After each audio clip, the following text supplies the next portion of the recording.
Hey folks, how are you all? I hope you're all well. I thought I'd take a moment to just quickly record a video about the online quizzes for you for HSP108. Now, this assignment's about as simple as it gets because it's all automated online and you don't have to do anything other than engage with the unit materials and do the readings and you'll be good. Now, typically what happens is that I open the quiz at the start of the week on the Monday at 6 a.m. and it will close by midnight at the end of the week. So just the exact dates of the open and close are available on the Milo site for you already. So I won't put these into these particular slides that I'm using to record this video that you can find above my head.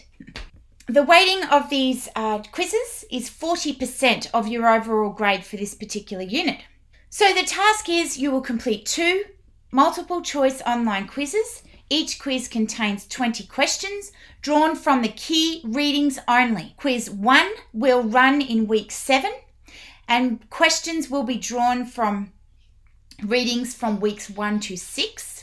Quiz 2 will run in week 13 and questions will be drawn from readings from weeks 7 to 12. So they're the brackets of activity and that's what the quizzes actually cover. And I've got an example of what the quizzes look like in the slides that I'm using to record this. In terms of the basic quiz parameters, as I've said previously, there are 20 questions in each of the quizzes. So all up, you're doing 40 questions in 2 quizzes. The questions are worth 1 mark each, and you've got a 1 hour time limit.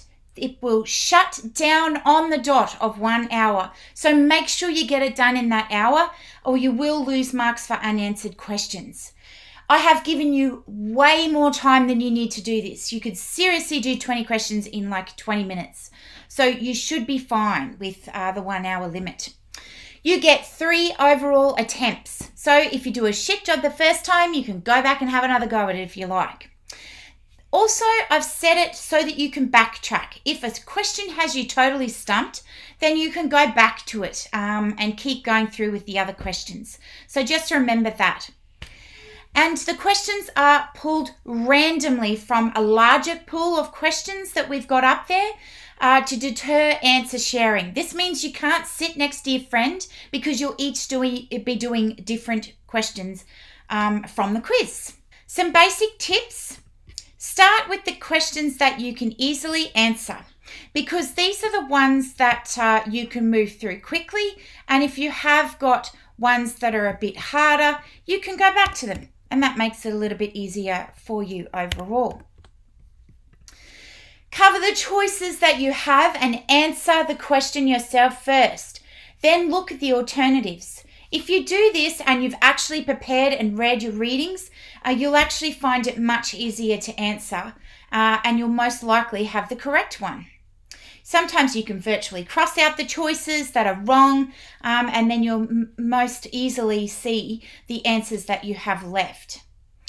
Don't skim a multiple choice test. Read the questions and answers very carefully.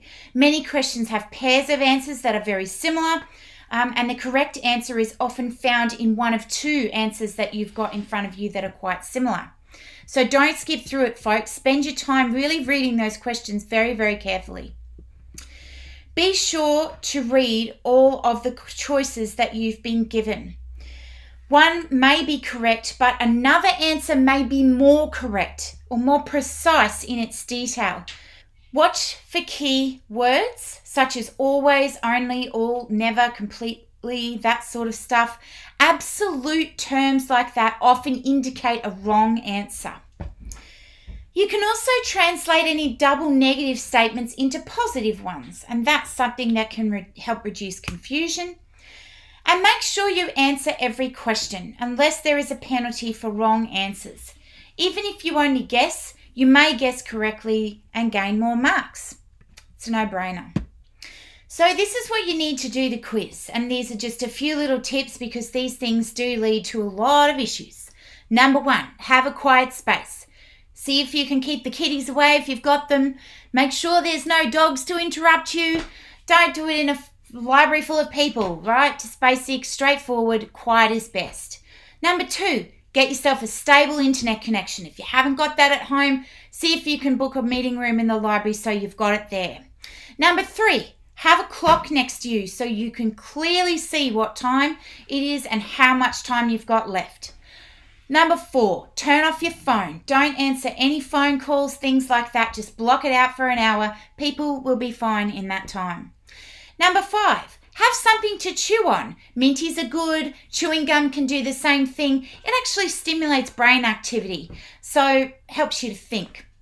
Number 6, water, tea, coffee, vodka I probably wouldn't suggest, but whatever floats your boat.